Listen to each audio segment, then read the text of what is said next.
for you, sir. And it's about the timeline. You said you don't see it ending fast. So when you said that, what kind of timeline do you have in mind to reach a conclusion?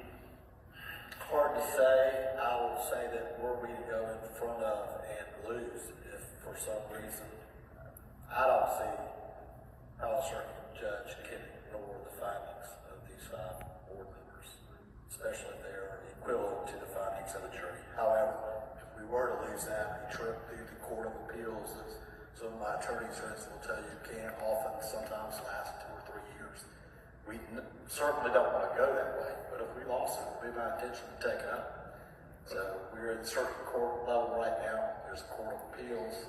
You've heard there's an administrative law court. It's pending there as well. Then you have the Court of Appeals to the Supreme Court. But we hope that it can end on the circuit level.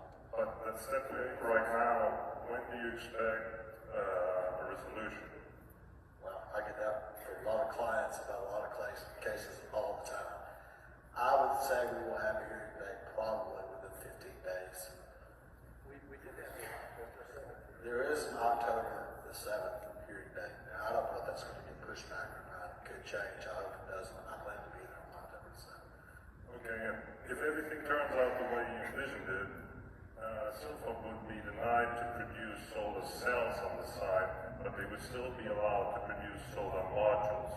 Not necessarily, because as it stands right now, solar manufacturing, just those 2 words, were the words used at the BZA, solar panel manufacturing, and it wasn't a listed use in the use table, and the code says uses that are not listed are prohibited. So technically, for zoning reasons, they couldn't do anything. It'd be a whole different argument if they were just doing modular like they're doing in Washington State, but right now, they would have to have a zoning change to do any solar panel manufacturing, modular or cell. It would have to go through another zoning process. It would have to go through due process, which it has not gone through. Signs around the perimeter, newspaper articles notifying the public that a zoning change is in process, the 30-day notice to the public. There would be 3 county council hearings with a vote all 3 times. One of those 3 county council meetings would also include a public hearing for the public to come speak without time limit. And for all those reasons, we just don't think the politicians at the time they voted, the elected officials at the time they voted, was about a tax break only.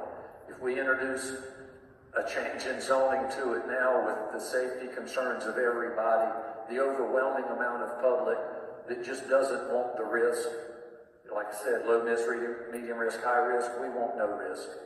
So I don't see a zoning change happening. Thank you. You're welcome. Hello, I'm Ellen Abramo, and I'm running for Fort Mill School Board.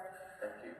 And thank you. I know you've put up a lot of your own personal money doing what you're doing, and it's because of the numbers of people in your group reaching out to me that I got involved in the springtime and spoke with the school board, not asking them to make any policy or anything, but just join us as a community and kind of stand together.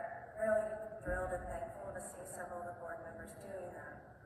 I want to bring up an issue that may help get you some more numbers, maybe more funding, but it's an issue of social justice.